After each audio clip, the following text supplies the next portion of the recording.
On my order! Hey guys, this is the Prince Macedon. I'm doing a video commentary on a fairly old battle. This is battle number 867, and this was fought back in March 9, 2008.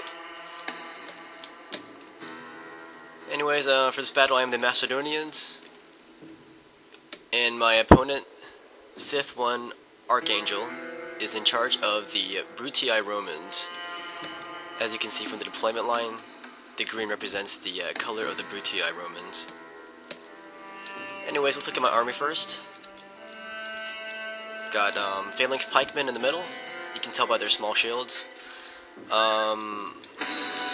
Just two sets of archers here, two companion cavalry, and a light lancer, in addition to a Greek cavalry unit. I'm going to deploy this in the traditional style. Anyway, the battle started already. Let's look at my opponent's army, the army of Archangel of the Sith clan. Let's see what he has here. He has a lot of urban cohorts. There are 5 urban cohorts, and his general is among them. He has 4 Praetorian cavalry. Here's a few of them. They all have upgrades, of course. Same with their urban cohorts. And he has 2 Triarii back here. That'll be good for warding off some of my cavalry raids. And he also has a war dog back here. He's got a war dog unit. They're upgraded for some reason. And he has a peasant unit back here. So this is basically a rush army, meaning there's like no archers, no slingers. His goal is to close the distance with me and give it to me Roman style. Instead of archers, he got more upgrades, and he got some of these weird units like the peasants and the war dogs. Triarii are acceptable because they do have a purpose. Anyways, he started off on top of this hill, so I'm trying to get up this hill to seek a equal ground with my opponent. Here's the tactical situation on top. I've got my archers on the far right. I'm going to take some pot shots at his urbans. They might as well do something useful. You can see the damage. There's a few bodies right here, some urbans. That one's in pain, look at him. This might get this guy Pepto-Bismol. Alright, so anyways, I'm marching forward with my phalanx. This is called an oblique march. You can see it. It's kind of it's AKA an echelon march. So here comes his cavalry. Praetorian cavalry are pretty badass in the game. A little too badass though, because Roman cavalry wasn't really known for being badass.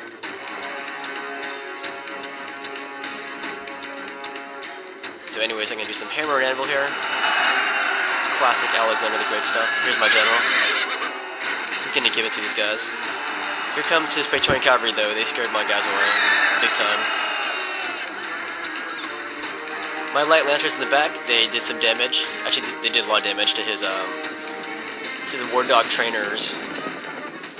So, the war dogs, they are over here somewhere. Here's his general. And here's the war dogs.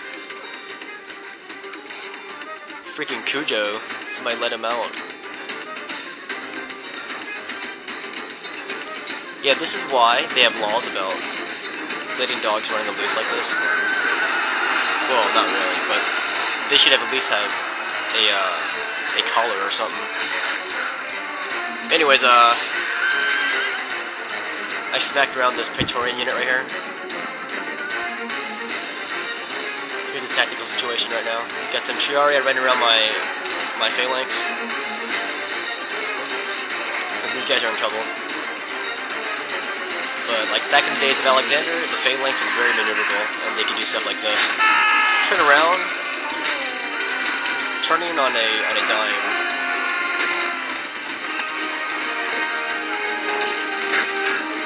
But those are just Triarii, I'm not really worried about that. over here, I'm trying to get my cavalry to save my center. But these urbans are really giving it to my pikes. Phalanx pikes. And in the center, you can see my guys starting to rout a little bit. Not a good thing. So, a lot of my guys routed there. It would be better for your general to I think my general is running away now. He is running away. Elsewhere, I'm doing pretty well with my phalanx pikemen versus urbans. By the way, phalanx pikemen aren't very good. You should be using royal pikemen. Here comes this cavalry. I'm gonna scare them away with my pikes. I'm sorry, I didn't scare them away. I confronted his cavalry. They should have ran away though, because this is what happens when you don't run away from pikes. At least from the front, anyways. A flank attack would have been nice against my pikes. Alright, so somehow I've cleared out the menace that was besieging my troops. Right here in the middle, I've got his urbans. This seems to be the main part of his force now, this one urban unit. And you can see my pikes coming in from both sides. Now in the Philippines, there's a dance that looks just like this. It's called the Tinikling. There's like two people standing on both sides of an individual, sometimes two, and the people in the center will dance and try to avoid the sticks from pinching their feet. Otherwise, it hurts like hell. Anyways, look at this. Look at those Romans, they are multiplying, kind of like gremlins. Just don't feed these Romans after midnight. This is a heroic victory, worthy of great soldiers. Alright, there goes this general. Looks like a victory from here.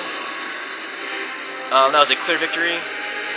It was really close though. I had 863 kills with 522 men surviving.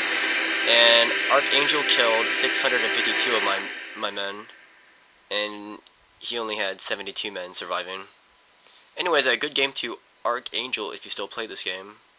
I know a lot of these people disappeared, but this is back in March, so you don't really see these people too much anymore.